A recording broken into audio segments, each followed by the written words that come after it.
Welcome to the Teaching Journeys podcast, hosted by Dave Roberts.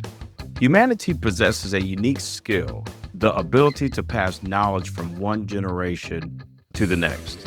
This podcast embraces that ability, offering learning opportunities through conversations with extraordinary guests. Dave aims to leave a positive mark on individuals around the world. So before you dive into today's episode, please share this podcast with your network, including friends, family, and colleagues. And please consider leaving a rating or review. Your support makes all the difference. Welcome to another episode of the Teaching Journeys podcast. I'm your host, Dave Roberts, and today it is my pleasure to have as my guest Erica Baccus. Erica started her professional career in the suburbs of Chicago as an 8th grade English teacher. She went on to San Francisco to become a high-tech marketing, advertising, and research executive. She and her beloved husband, John, were married for 41 years. Together, they lived an active and adventurous life skiing, golfing, hiking, and traveling around the world. Erica enjoys spending time with her son, stepson, stepdaughter, and grandkids. Now she helps advocate and educate people about end-of-life decisions, exploring the moral and ethical perils so many face. Erica, welcome to the Teaching Journeys podcast. I've been looking forward to our conversation for some time now. Well, thank you for having me. I'm looking forward to it as well. And we have to give a shout out to Portia Booker. I know you've been on Portia's podcast, Groove with Portia. She is a wonderful human being, a great podcast host, and she was very excited when she introduced us and said, I think Erica's story will resonate with your listeners. We had a great pre-chat, and this is a story that I know my audience is going to wrap themselves around because there's so many categories to this, especially with what you and John, the decisions you had to make during his end-of-life journey, and the path that took you. So I'm really excited to get going and have our audience find out more about your journey. Thank you. Yes. The first and foremost is I'd like you to tell our audience about John and what you remember most about him. Oh, my goodness. As you said, John and I were married for 41 years, which is over half my life I spent with this lovely man. John was the kind of guy that he knew no strangers.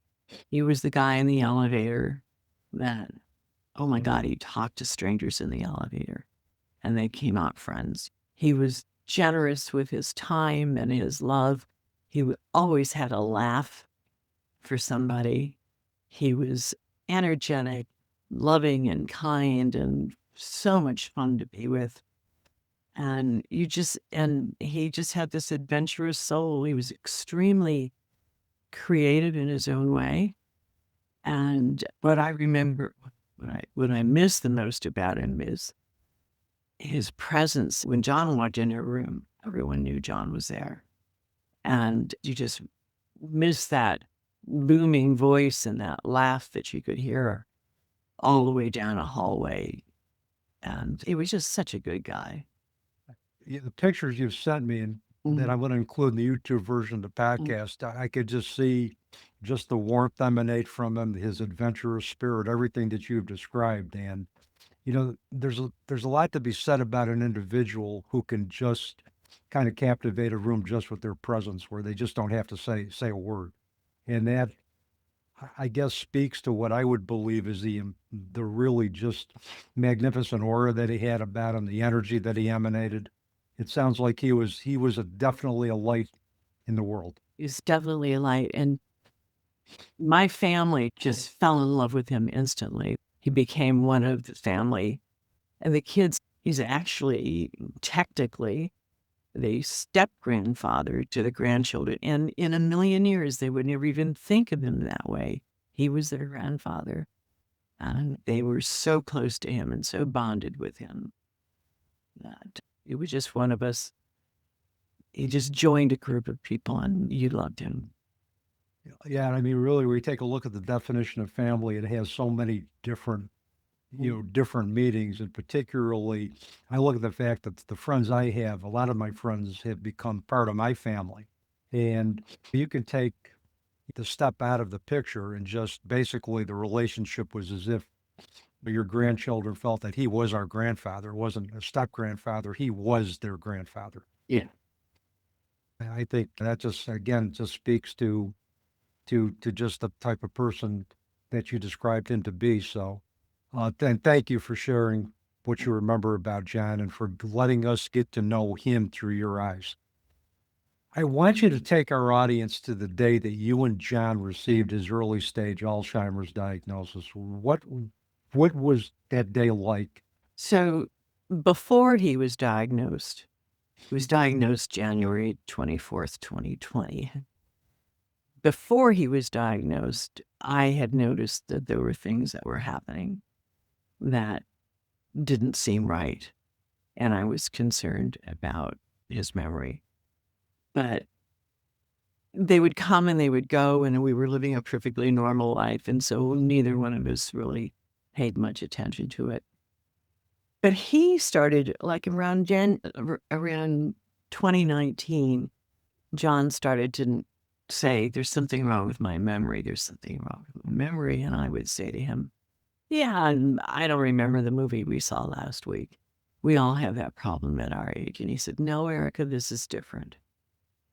Most of us are pretty in tune with our bodies. So he knew something was going on. We had an appointment with the primary care doctor who made a referral to UCSF, University of California, San Francisco, Memory Care Center, Aging and Memory Care Center. And so I made the appointment, and you spend 8 hours there with a team of different specialties. And they divided us up. They would met with me for the anecdotal information and to also corroborate things that John was telling them. They met with John and they put him through all kinds of tests, both oral and written tests and so on. And prior to us going there, he had to have an MRI of his brain. And at the end of the day, it was a harrowing day. I mean, 8 hours doing all this, and in between the times that you're meeting with somebody, you're just sitting around going, what is going on here? What is going on here? You know? And they took us into this large conference room, and projected at the end of the room was John's brain, scan of his brain. And we sat around this conference table, and the head neurologist sat at the head of the table, and then a bunch of other people. The other doctors sat around the table, and John and I were next to the head neurologist. Basically, they start out with the diagnosis, and they said that they showed us the brain, they showed us where the plaque was, and said that this was consistent, that he had early cognitive impairment, consistent with Alzheimer's, which means that you've got a cognitive problem that is going to lead to Alzheimer's. And then they open it up to us for questions. And John had 2 questions. One was, can I still drink alcohol? And the second one was, how long before I'm a vegetable? What was so surprising to me is how straightforward the doctor was. The alcohol question, she said, well, alcohol is never good for you, but I'm not going to tell you you can't have your glass of wine with dinner at night. The vegetable question, she didn't comment on the language. She said, typically, it's about 5 to 6 years from diagnosis before you're in that condition. And so he was diagnosed in 2020. But I knew in 2017 there was something wrong. So diagnosis versus when you actually know, it's sort of wishy-washy. The problem was that John did not want to get to that vegetative state. And we drove home from there. We barely spoke. I don't know what was going through his head. I'm not sure I know what was going through my head. Maybe nothing. While it was not a surprise, it was a shock. Yep. Because from that moment on, your life changes. And from that moment on, there is no hope. As long as you don't know, you have hope. With cancer, you have hope. You can have radiation, you can have immunotherapy, you can have chemotherapy, you can do alternative things. But dementia, there's only one way you're going. And there's no alternative to it. So I knew with his question of how long before I'm a vegetable, excuse me, I have a cat sitting at my feet.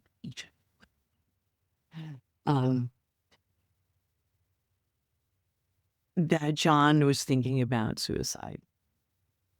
Because we had talked about throughout our marriage, my mother had early onset Alzheimer's where she was in her 50s when she got it. And so then she died when she was 63, and it was a blessing when she died of a heart condition. She didn't die of Alzheimer's. So we have talked about this sort of thing all throughout our marriage. What would you do if? What would you do if? And we both were very agreed upon the idea that neither one of us wanted to live a quality of life where we had no brain function. Yep. And it's one thing to discuss it, but it's another thing to be faced with it in reality.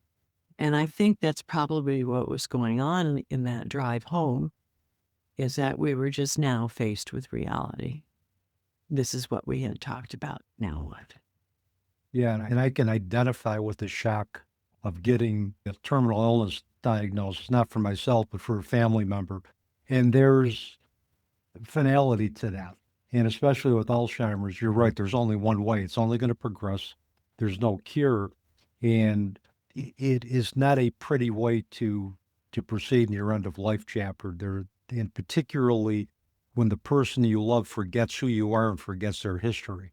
That would, for me, be very painful for me to watch if it was one of my loved ones. And that, I think, brings up a whole type of grief that is different than the grief of the physical death. And so you and John made a decision that you were not going to he was not going to get to that point, and he was going to find some aid in dying. Well, option. So that was 2020, and he spent some time talking with a dear friend who was a doctor but had also been in the military. And the two of them spent a couple of hours talking about suicide. What's the best form of suicide? And I'm sitting there listening to my husband talk about hanging himself and poisoning himself and how do you kill yourself with a gun? And frankly, if you're of sound mind and body, trying to commit suicide is very difficult. And if you mess up, you're going to be in a worse situation than you were when you started. So we sort of put suicide to the side, and he didn't talk about it for a while. And we just sort of figured we didn't have an option just like anybody else. And I just said, I'm going to take care of you. And then we'd go round and round with, well, Erica, you're not going to be able to take care of me. Yes, I'm going to be able to take care of you. And I'm never going to put you in an institution. And you're not realistic. We'd have those kinds of conversations. And it wasn't until 2022 that I found the answer. Someone told me about this book called In Love by Amy Bloom. And Amy Bloom had been married for just a few years to her husband, who got Alzheimer's, and he was adamant that he didn't want to live with it, just as John was. John said, if I don't have a brain, I'm not a person. And I don't want to be here if I'm not a person. What is the point? So her story is very much a how-to manual. And she found this organization called Dignitas in Zurich, Switzerland, where it is legal to have an accompanied suicide, even if you have dementia. And when I read the book, I thought, this is what we're looking for. The limitations with aid in dying legislation in the United States, it only applies to terminal illness that has a prognosis of 6 months or less. It doesn't account for a condition like dementia, which is, creates a really irrevocable, I think, physical and mental suffering for the client and for the person who has it and for the family around them. The laws in the United States create a catch-22 for anybody with dementia because as you said, you have to have doctors swear an oath that you're going to die within 6 months, and you have to be mentally competent. Well, number one, nobody knows when a dementia patient's going to die. That's right. And if you were to get to be 6 months before you were dying, you don't have mental competency anymore. But what Switzerland allows is you have to prove that you're mentally competent, but it doesn't have to be 6 months before you're going to die. Yep. So you can have a premature death.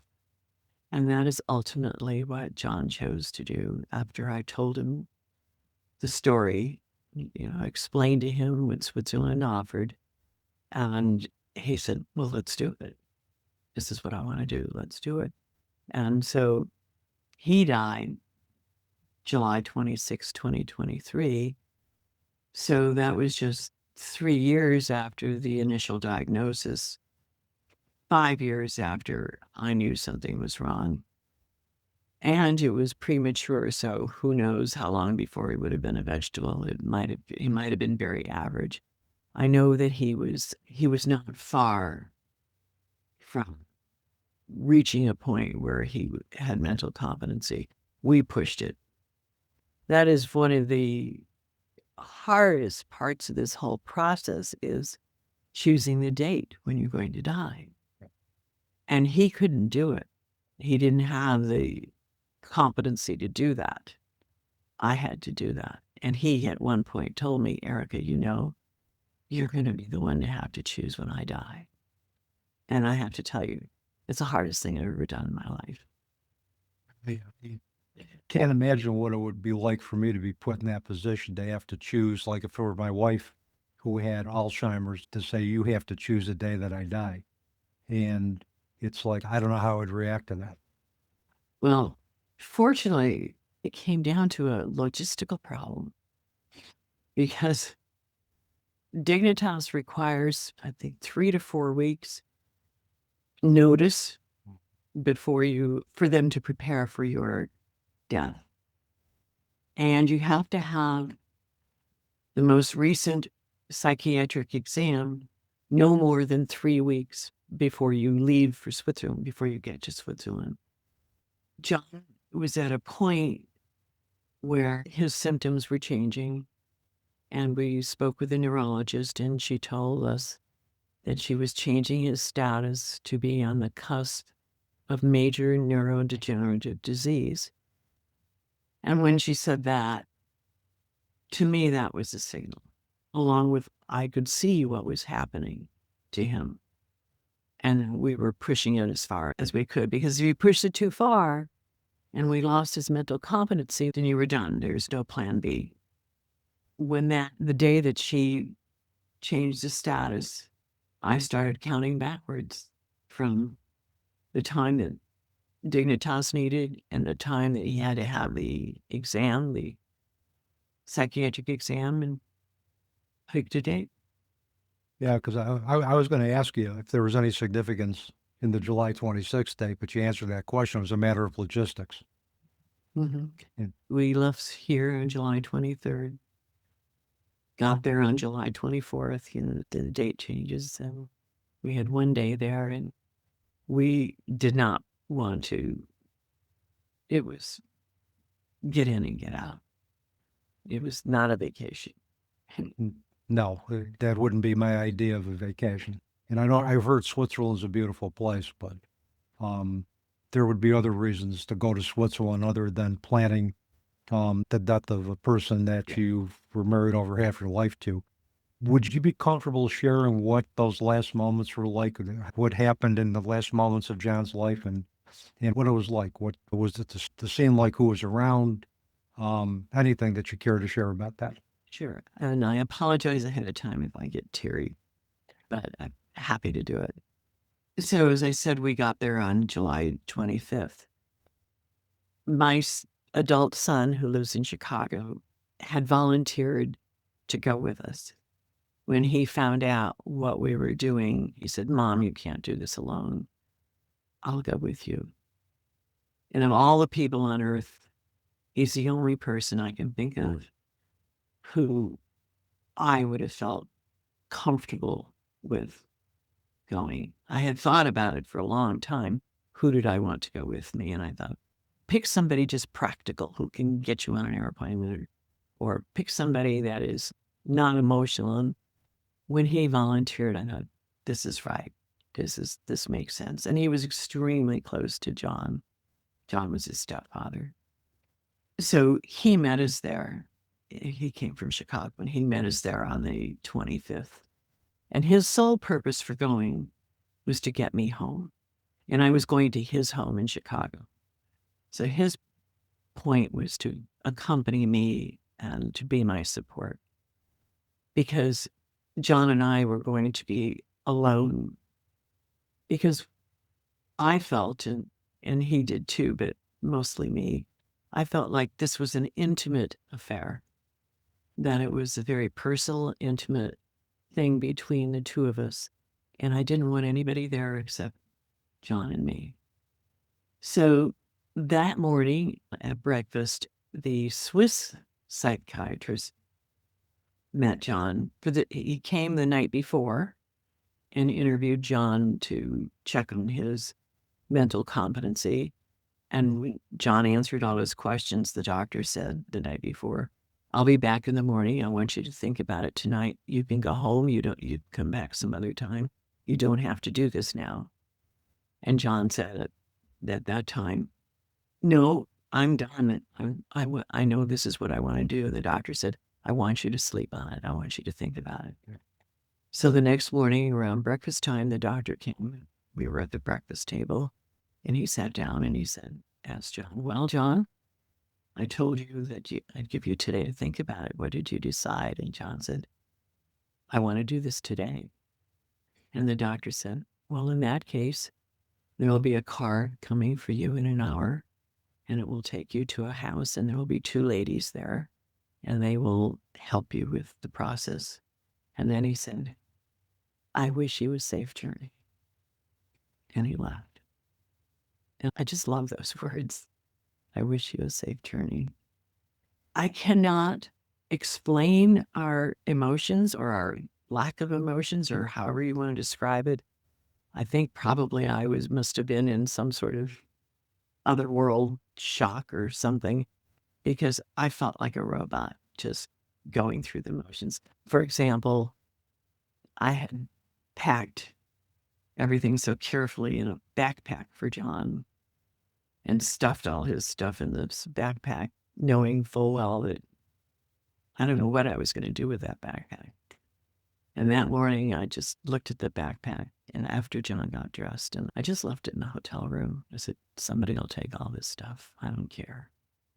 So we got into this car, the three of us, and it drove us to a house somewhere in Zurich. We were greeted by these two ladies. They were lovely ladies. I have no idea what their names were. And the room was like the kitchen area with a kitchen table, and you could sit around the kitchen. There was a counter and refrigerator. And then there was a big room. And in the big room was a reclining chair and a hospital bed and a sofa. And then there were some other rooms behind some doors. So she explained some logistics to us. This one lady did. And she said, "The police are going to be here. I called them down. They should be here in 10 or 15 minutes. And it's like, "The police? Why are the police coming?" And they said, "Oh, well, they have to identify John." So they come in and they say, "Which one is who's John Baccus?" And John says, "It's me." And he gives them his driver's license and his passport.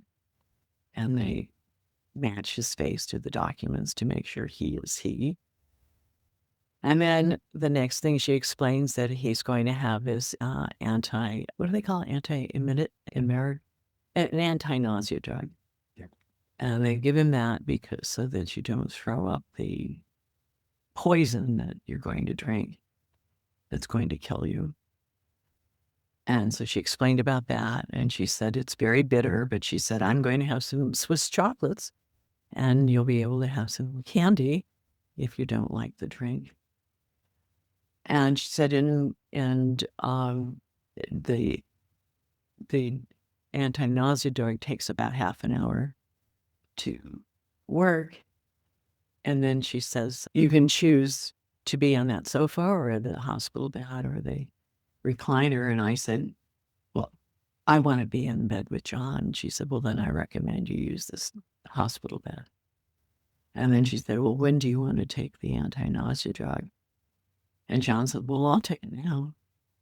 So he drank the anti-nausea drug. And this lady and John and I and my son, Dan, and this other lady sat around a kitchen table. I have no idea what we talked about.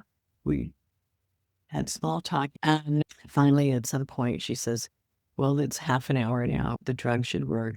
I'm not rushing you. You've got time. You don't need to do this right away.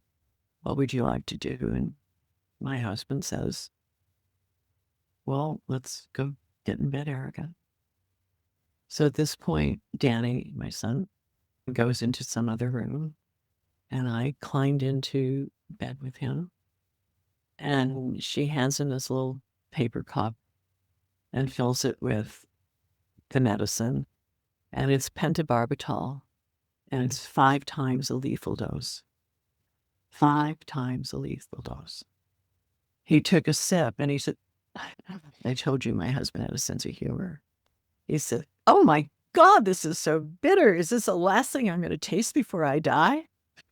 And so I'm laughing now. And she said, and she's all upset. She says, I told you I have Swiss chocolate here for you. Here's a, and she has it all unwrapped. And John loved to eat, and he particularly loved sweets. He just grabbed a handful of these chocolates and stuffed them in his mouth and chewed down for a while. It was, of all the things that happened, at least there was that. Mm-hmm. And John never wavered. He never reconsidered. He was ready. And so after he had the Swiss chocolate, he finished the drink. And we lay down, we spooned in the bed. And he was behind me, and one of his arms was underneath my body so that I was resting on his arm. Under 5 minutes, it was probably something around 3 minutes, I felt my arm drop because his arm dropped. And I turned around to look at him, and he looked to me like he was asleep. And she said to me, he's gone. And the first thing I did was I touched his heart, and I felt no heartbeat. Then I tried his pulse, and I said, do you have a stethoscope? I want to listen with a stethoscope. And she said, no, we don't have any stethoscopes here. There are no doctors there. These 2 ladies are not doctors, they're administrators. And I said, I need to know he's dead. I'm not leaving here till I know for sure technically that he's gone. And she said, Erica, he had 5 times the lethal dose. He's gone. And she said, I have a pen light, and you can look at his eyes if you want. And I said, okay. So she gave me this pen light, and I looked at his eyes. And like in the movies, they were fixed and dilated. And again, I tried listening, feeling his pulse. And the thought to me was I couldn't possibly leave him if he was still breathing. And at some point, Danny walked into the room, and he took one look at John, and he said to me, Mom, that's not John. He says, John's gone. I don't know what he saw. I didn't see what he saw. But to me, that is so spiritual and so loving in a way. But so that was it. And so, I gave John a hug, kiss, and Danny said his goodbyes, and there was a car waiting for us to take us to the airport to go to Chicago. Now, this is the best part of the story. I had gone to great lengths to get a flight out of Switzerland in the evening so that I could get out of there as fast as I could, because I knew I didn't want to stay. And also, I did not make the reservations myself. The one thing I couldn't do was to call United Airlines and say, I need a flight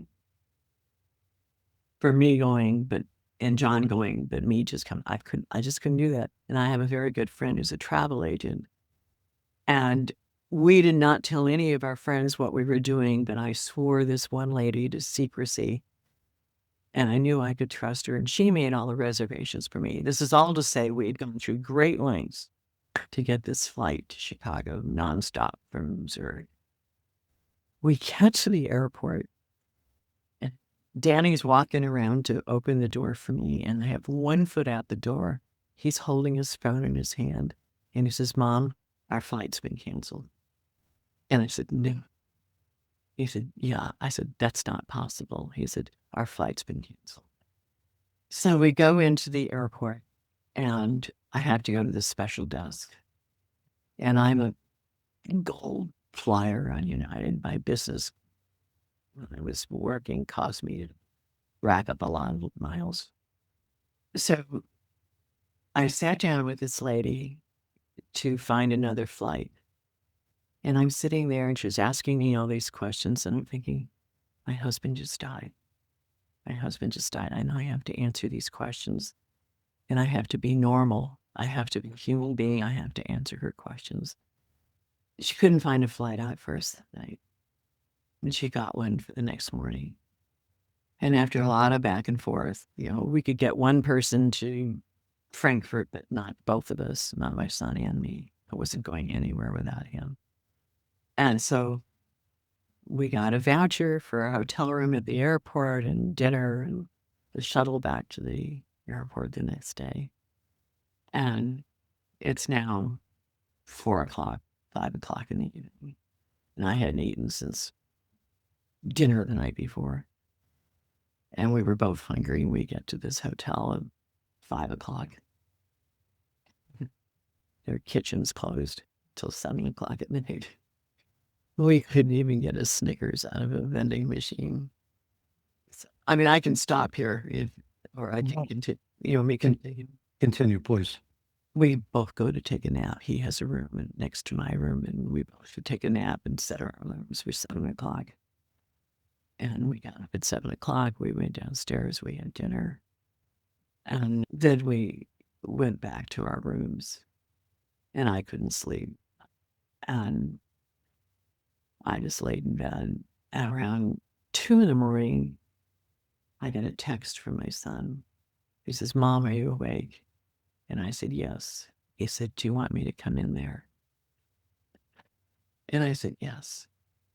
My son is very sensitive, but shy, and certainly doesn't show affection in the public. He comes into my room, and I asked him, I said, would you lay down with me? And he got in bed, and he let me hold him. And I fell instantly asleep. And I slept through the night. And he is my hero. And then the next morning, when we had to go to the airport, my body wouldn't work. It didn't want to walk. And we were walking down, the pathway to the terminal, and I kept having to stop. And he'd say, well, are you okay? And I said, yeah, I'm okay. I couldn't walk. I have no explanation for it. My body wouldn't work. He got me to a table and chairs. He said, I'm going to go get some snacks for the flight. And he put me down at a table. I fell asleep. He woke me up when we got there. We finally get to the gate, and it's time to board. I'm going through they're holding my ticket, and the lady says to me, the gate agent says to me, "Ms. Baccus, we've upgraded you to business class."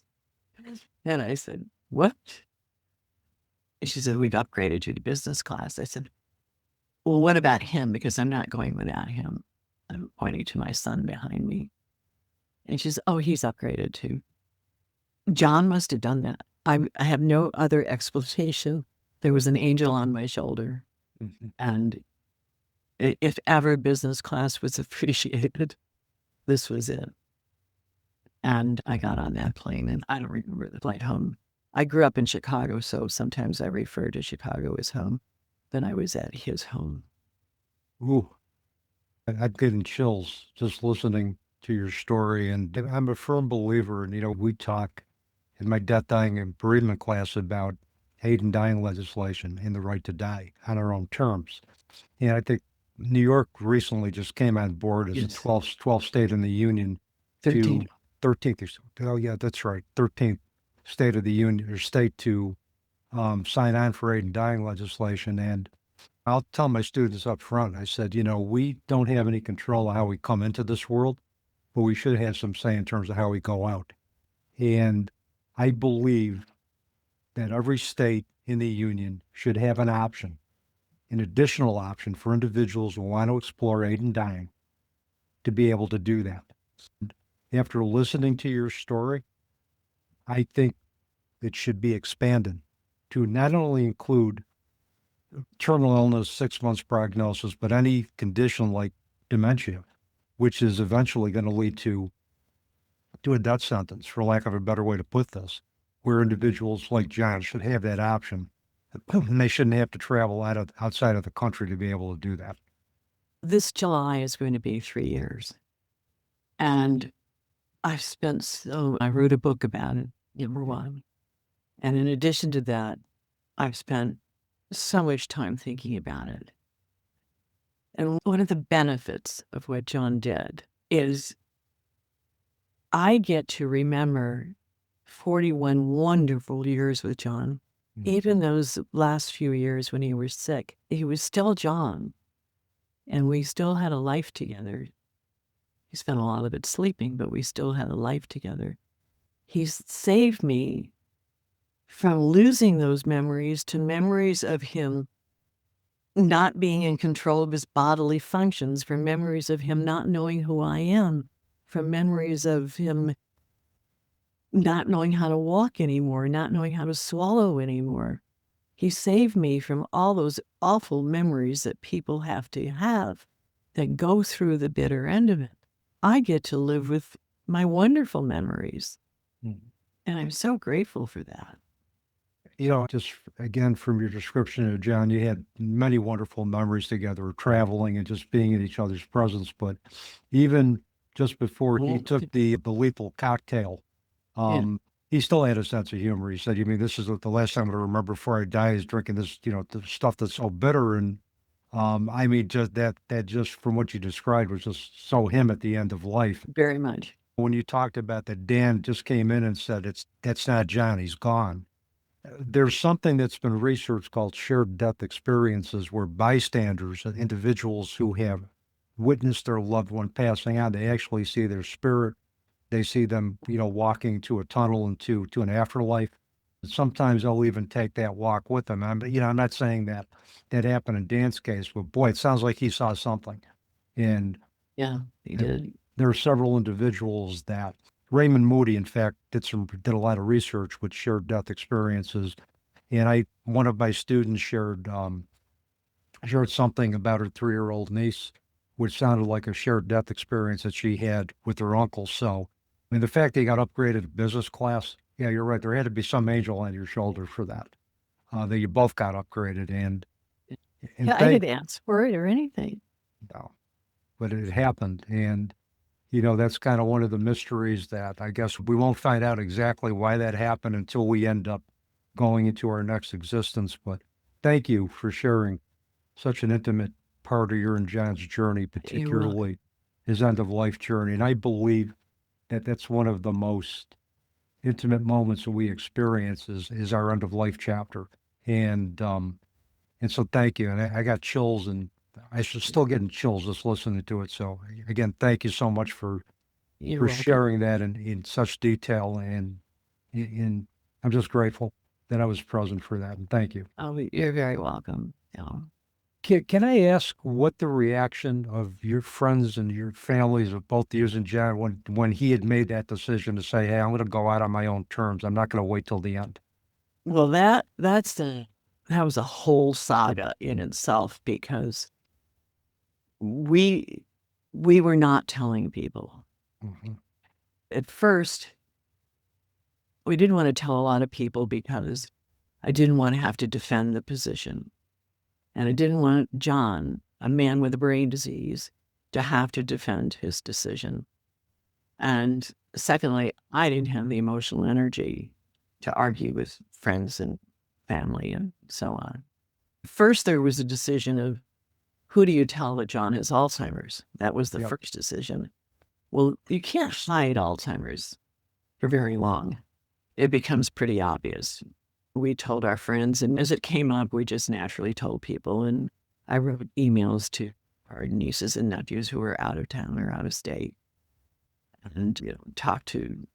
I have a sister, brother-in-law in Wisconsin, and John's son lives in Kansas City. So we let the whole family know very early on. As soon as we knew that he had Alzheimer's, we told them all that. But then when we made the decision to go to Switzerland, that became a whole different story. And I said to John, we can't tell people. I said, we just can't. I said, there's people who have religious objections. There are people who aren't going to understand it. So we agreed that we weren't going to tell anybody. But there were people we had to tell. My sister and brother-in-law are both medical professionals, and I needed them on the medical support along the journey. Our sons, Kyle in Kansas City and Dan in Chicago, and their wives, and needed to know. And outside of that, nobody really needed to know. The way that Dan found out was, we were visiting him in February of 2022, and I like to steal him away at breakfast time and get him all by myself. And John was home at Dan's house. And Dan and I were at this restaurant for breakfast, and I was updating him on John's symptoms and so on. And Dan leaned across the table from me and he said, Mom, have you two ever considered suicide? It took me a while to get my breath back, because I'm just sitting there thinking, how am I going to tell him? How am I going to tell him? How am I going to tell him? I have no idea. But anyhow, I said, well, as long as you've asked me, let me tell you what we're planning on doing. And that's when he said, Mom, I'll come with you. Yep. And I said, of course, you can tell Gretchen, that's his wife.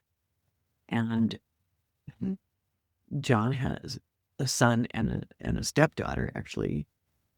And we had to tell them. And we were skiing together with both boys in March of that year. And John told his son personally. And then the daughter lives in Sacramento, and we live in San Francisco. So after the son knew, we told them. So we got our kids on board, and there were lots of tears.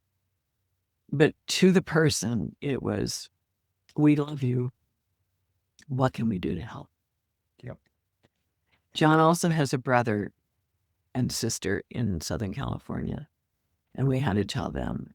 And the brother was a bit of a problem, only in that he didn't want John to die. Mm-hmm. And then at some point in time, we decided we needed to tell our nieces and nephews. We're very close to our nieces and nephews and our two sisters-in-law. And they live here. And so I had a dinner here and collected everybody in the family around and told them all that and swore them to secrecy, basically. And that was much later on. And then there was a few, two very, very close friends, a couple that live in Oregon, another lady here in California. And we made a trip that spring in June to visit these very, very close friends and tell them what we were going to do. And outside of that, we told no one. Yeah. And what I did was I wrote an email explaining to everybody what we were doing and why we were doing it. And at the same time, invited them to John's memorial service, which was planned for September. Yep. And my friend in Oregon was going to mail it, send it out for me the day we got on our airplane to go. Yep. I had some reaction afterwards. There were people who were pissed off at me because I told them by email that one of their best friends did what he did. We had seen a whole bunch of friends over the 4th of July in Lake Tahoe, which was something we normally do. We did a lot of things where we said goodbye, but they didn't know we were saying goodbye. Mm-hmm. But people were not happy with us because what we did, we told them by email. But it was the thing that I thought I needed to do to protect John. Yeah. It makes sense. And, the response that you got from like Dan and everything is, how can we help? And that's the response that we should be giving generally. Support the decisions that you and John made because it's your decision. They're your decision to make alone. How can we support that and not judge it and not get polarized because of it? And unfortunately, the aid and dying debate has been very polarized, like you said, around religious, reasons, moral reasons, sanctity of life versus a quality of life issue. And it shouldn't be that way. We should.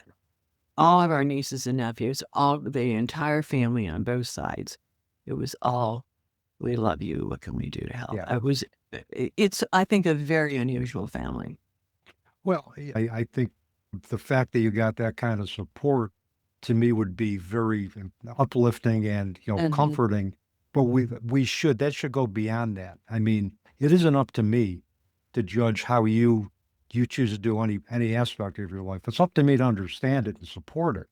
And, and again, I do believe that, we don't have any control over how we come into this world. We should have some say in terms of how we go out. But that should be, I think, a standard option in every state of the union, in addition to the other healthcare options that are available. My book that I wrote. Yeah, talk about your book. It's A Promise Kept. So please talk about your book and tell us about what you want readers to take away from that. It's called A Promise Kept, Honoring His Wishes, Embracing Our Love. And it's on Amazon and it's online at Barnes & Noble. I wrote the story. Starts with the day I met John. It's a love story, and it goes back and forth in time from our romance and our marriage and our life together and all the wonderful fun things that we did. You really get to know John through this. I figured if I was going to write a story about assisted suicide and ending your life prematurely, you should know who we were as people who made this decision. So I tried my best to let you into our love and into our family life, and then also talk about his illness and his decline and his death. So it goes back and forth and back and forth. And on the very last page, the publisher, I had no idea, there's a QR code on it. And the QR code gives you a video of John that I took in our backyard one day, about a week before we went to Switzerland. I just went out in the backyard. He was sitting there and I said, just talk to me. He said, well, about what? I said, I don't care. Just talk to me. And so he says, he really didn't want to do it. But he started out, he said, don't be sad for me.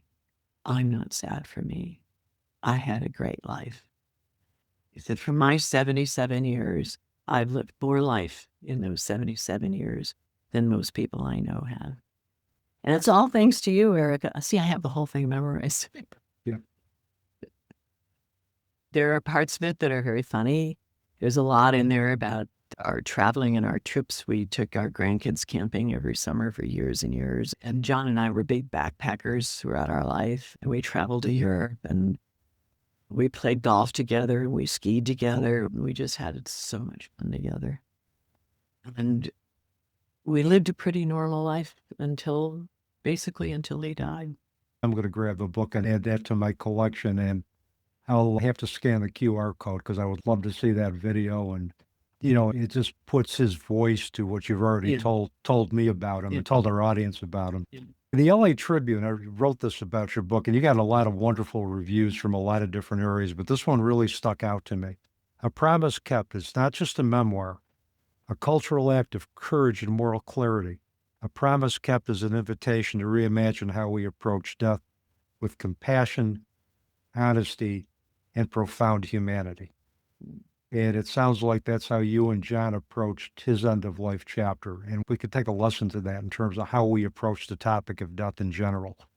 So I think that there's one key to how we approached it, and it was an outgrowth of how we approached our marriage. All throughout the time that we were planning his death, John would stop some one day and say to me, "Erica, are you okay with this? Are you okay with this?" And I knew that if I said, well, I'm having a little bit of a problem with it, he wouldn't do it. And my answer to him was always the same. And it was, "John, this is your life. You get to choose how you want to live your life. I will do whatever it is that you need me to do." And I wholeheartedly believe I wasn't trying to be nice. I wasn't trying to be a hero or anything else. I wholeheartedly believed this was his life. Mm-hmm. He gets to choose how to live it and how to end it. Yeah. And I shouldn't have control over that. It's respecting his right to self-determine how he chooses to live and how he chooses to die, and respecting his free will to do that. Yes. Even though for you, it had to be at times very painful to think about letting him go. Yeah.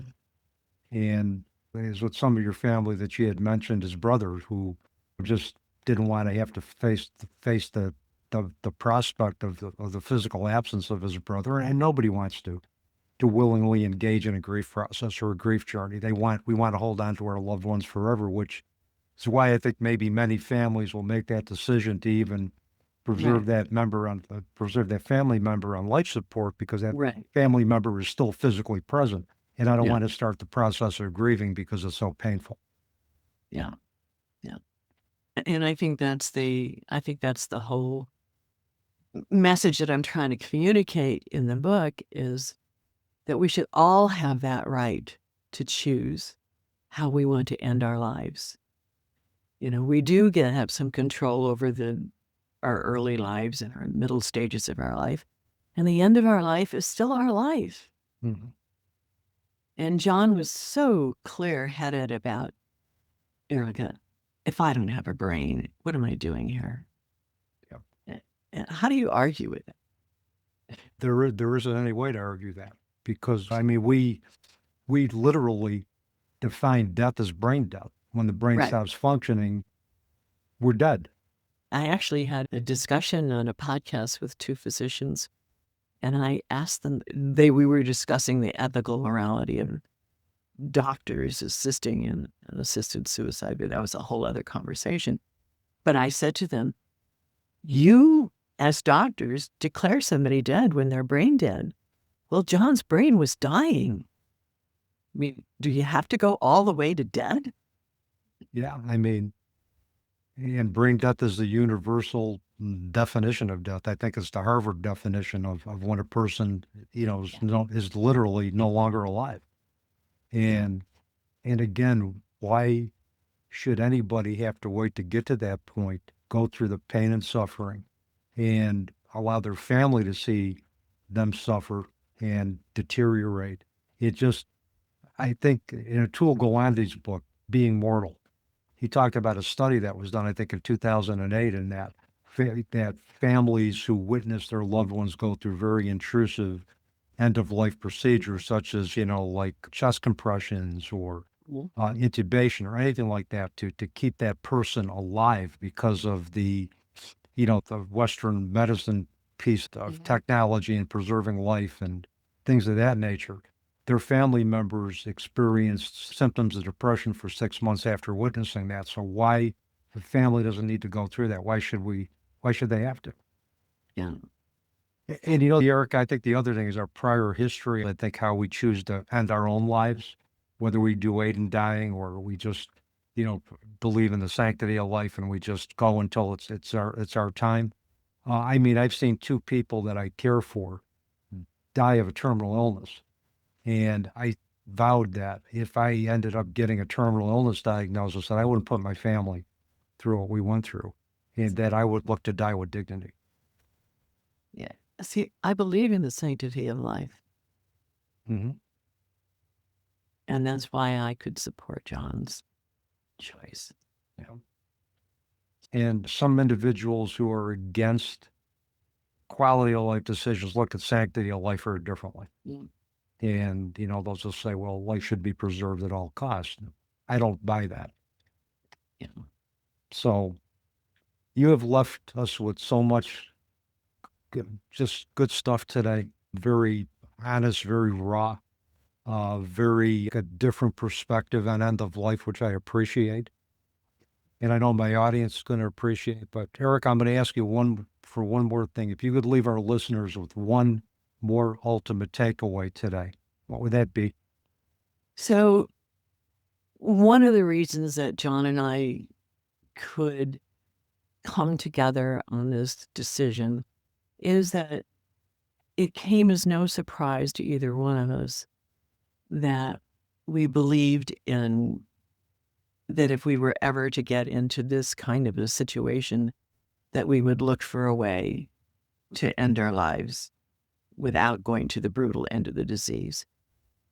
I think it's so important for younger, healthy people to have that discussion about how they want to end their lives with their loved ones, with their family, with their spouses, whoever it is, while you are young and while you are healthy. Because if you wait till you're old and in the middle of a trauma, that is not a good time to make a decision. You can't make a healthy decision at that point in your life. Prepare yourself, at least in broad strokes. What am I willing to live with? What am I not willing to live with? And that's what I hope people can take away from this is just start. I know talking about death is just, nobody wants to do it, but we're all going to die. Yeah. So it would be better to die the way you want to rather than not. Yeah, and those are conversations we don't have soon enough. And it needs to be in writing, on paper, notarized, whatever it needs to be, that this is how I want my end of life chapter to play out. And, I want sanctity of life for me to be quality of life, and I want to be able to go out on my own terms. Yes. Me too. Yep. And me three. So I will. Erica, my last question for you. I know if people want to purchase the book, Yes. want to find out more about what you're doing in your life and what you're doing in terms of advocating for better end of life care options, what's the best way for them to do that? Well, first of all, my website is ericabaccus.com, just like my name is spelled, ERICABACCUS.com. And on the site, there's a menu, and if you click on As Seen In, you'll find out all the podcasts I've been on and interviews and all of them. And there's another poetry section, which I recommend. I just put a new poem I wrote today, actually. So there's some there's some interesting poems there, too, if you'd like to look at that. The book is available on Amazon.com. It's hardcover, paperback, and I narrate the audiobook. So if you want to listen to it, you can hear me telling you the story. It's on Amazon.com and it's on BarnesandNoble.com. And you can go to your bookstore, and if they don't have it on the shelf, you can ask them to order it for you, and they will get it in for you too. And I'll make sure all of your contact information and book information gets in the episode notes before we go live. Erica, thank you so much for spending time with me today and for sharing yours and John's story. I am just honored to be able to offer that platform, and I'm just grateful for you sharing your story, your journey, and just thanks again for everything. Well, thank you. It's been lovely to speak with you. Thank you. And with that, that's a wrap on another episode of the Teaching Journeys podcast. I'm your host, Dave Roberts, wishing you peace.